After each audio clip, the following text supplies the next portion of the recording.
all the weather models and forecasts show that Jamaica will be affected in some way. So I'm appealing to all Jamaicans, please be prepared.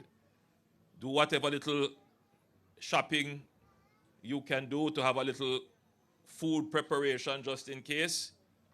Put aside your important documents, put them in a safe place. Look at your surroundings to see if there are any trees or any limbs that might be potentially destructive to your home, and take the necessary action. Make sure that you have potable water, drinking water set aside, and batteries, flashlight. I am not encouraging candles. Not encouraging candles, but if that is what you have, then use them very carefully.